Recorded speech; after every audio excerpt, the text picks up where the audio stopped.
DRDO को मिली है बड़ी कामयाबी। अमेरिकी ताज रूसी S-400 की लीग में भारत भी शामिल हो गया है। सबसे बड़ी खबर तो अब यही है, जो लेटेस्ट इंटरव्यू चला है। जब इरादे बुलंद हो तो मंजिलें खुद रास्ता दिखा देती हैं। जी हां, ये लाइन इसलिए क्योंकि भारत के डिफेंस सेक्टर में एक ऐतिहासिक उपलब्धि हासिल हुई है। India turns 10. A decade-long journey has propelled India to become a global manufacturing hub.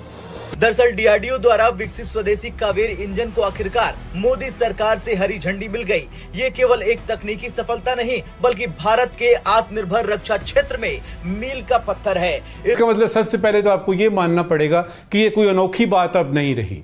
दुनिया ने मान लिया है कि कुछ भी कर लें आप, हिंदुस्तान ने खुल के बता दिया जी हमने करनी है, जो आपने करना है आप करके देख लें। भारत ने first time ever in history target achieve कर लिया।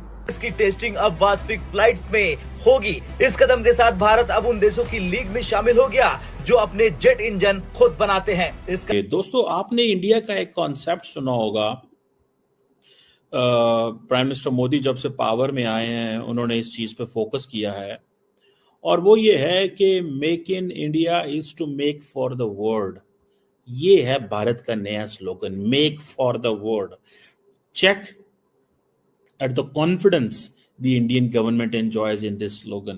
का मतलब है कि भारत को अब अपने फाइटर जेट्स और ड्रोन के लिए पश्चिमी देशों के इंजनों पर निर्भर नहीं रहना पड़ेगा। कावेरी इंजन का सफर 1986 में शुरू हुआ, लेकिन इसे लेकर कई चुनौतियां और आलोचनाएं झेलनी पड़ी। इस प्रोजेक्ट पर 2000 करोड़ रुपए से अधिक खर्च हुए। 2008 तक इसे भारत के तेजस फाइटर जेट के लिए अनुपयोगी घोषित करार कर दिया गया था। हालांकि डीआरडीओ ने हार नहीं मानी और लगातार प्रयास किया।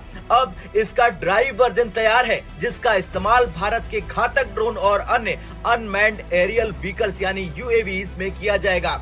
ये इंजन अब अच्छा खासा न्यूटन की थ्रस्ट जनरेट करता है और जल्द इसे 75 किलो न्यूटन तक ले जाने का प्लान है। कावेरी इंजन ये भारत का होम ग्रोन इंजन है, और ये बहुत बड़ी एक बोलते हैं बहुत बड़ी उपलब्धि है भारत के लिए, क्योंकि ये एक पहला कदम है towards self reliance in aero engine fighter aircraft technology. आत्मनिर्भर भारत और मेक इन इंडिया, तब काफी लोगों ने इसका मजाक बनाया था। This is how the survey says एक मरकजी किरदार चाइना अदा करे, तो मैं समझता हूं कि वो इस मोलमे के लिए तैयार हैं।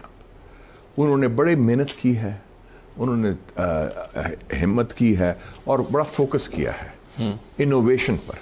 और अभी अब मैं देख लें, मैं इकोनॉमिस्ट में